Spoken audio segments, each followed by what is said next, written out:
할렐루야, 은혜로운 아침을 시작하시는 여러분을 응원합니다. 어제는 기쁜 소식이 있었죠. 이역만리 먼 곳에서 자랑스러운 우리의 국가대표 축구선수 손흥민 선수가 리그 득점왕을 차지했다는 소식이었습니다. 마지막 경기에 멋지게 두 골을 몰아넣는 순간 늦은 밤인데도 동네가 시끌벅적했었더랬죠. 어제 하루 종일 온갖 언론사에서 대서특필하며 손흥민 선수의 업적을 칭송했습니다. 한편 손흥민 선수의 영광스러운 기록을 바라보며 스포츠에 과몰입하는 손자를 바라보며 혀를 끌끌 차고 나시는 저희 할머니께서는 이렇게 말씀하셨습니다. 그래서 손흥민이가 그거 상 받으면 상금 추가로 받냐? 세상에 살다 손흥민 돈 부족할까봐 그걸 궁금해 하시냐며 웃고 말았습니다. 또 저희 어머니는 이렇게 말씀하시더군요. 어떤 색시가 손흥민이한테 시집 가려나? 누굴지도 모르는 남의 집 며느리를 벌써부터 부러워하시는 저희 어머니 혼잣말에 한바탕 또 웃었습니다. 2022년에 가정의 달이 이렇게 흘러가는구나 싶었더랬습니다. 5월의 마지막 주입니다. 남은 5월의 마지막 7일 동안 가족을 향한 사랑을 더욱 표현하고 가족과 함께했던 추억을 기억하며 기록해보는 것은 어떠신지요? 이 아침 묵상에 함께 하시는 여러분들과 그리스도 안에서 한 가족이 된 것에 감사드리며 2022년 5월 24일 화요일 시동을 위한 메시지 지금 시작합니다. 오늘 하나님께서 주신 말씀은 사무엘상 11장 1절에서 15절 말씀입니다. 사무엘상 11장 1절에서 15절 말씀. 어제 본문인 10장 후반부를 보면 사울이 제비뽑기를 통해 왕으로 선출되는 장면이 등장합니다. 왕을 세우길 원했던 이스라엘 백성들의 부르짖음에 하나님께서 응답하신 것이죠.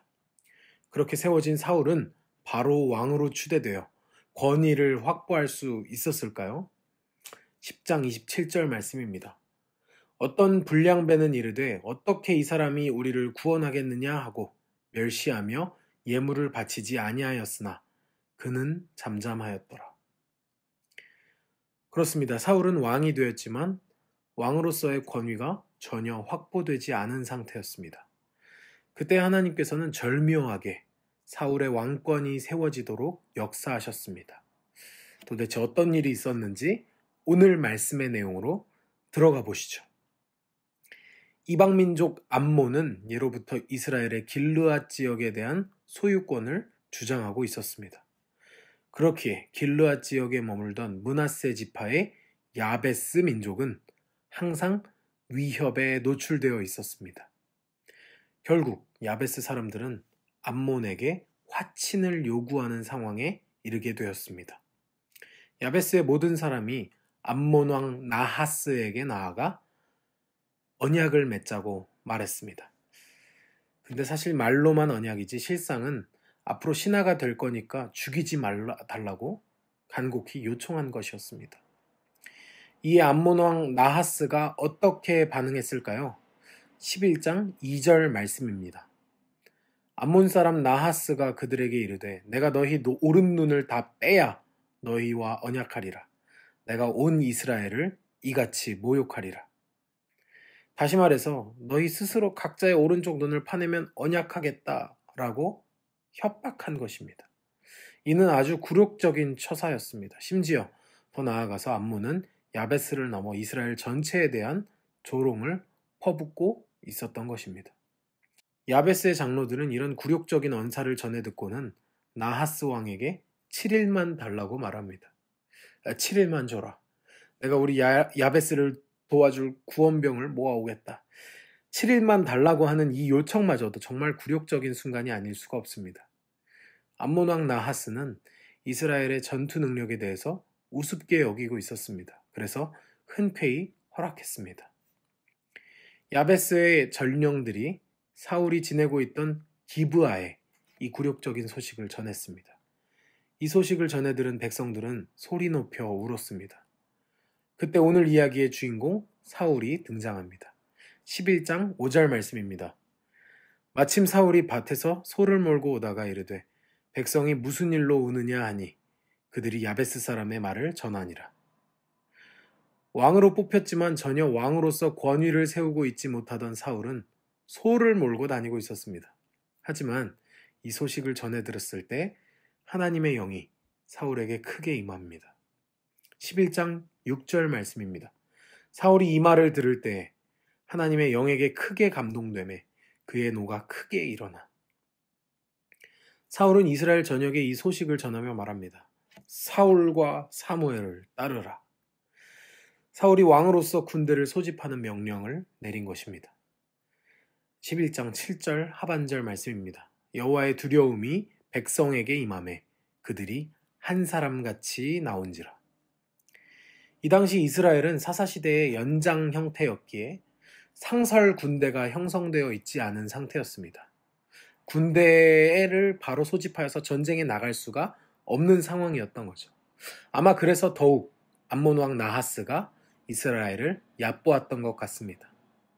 하지만 사울의 소집 명령에 야베스로부터 서쪽에 22km 정도 떨어진 베색이라는 곳에 총 33만 명의 군대가 모였습니다.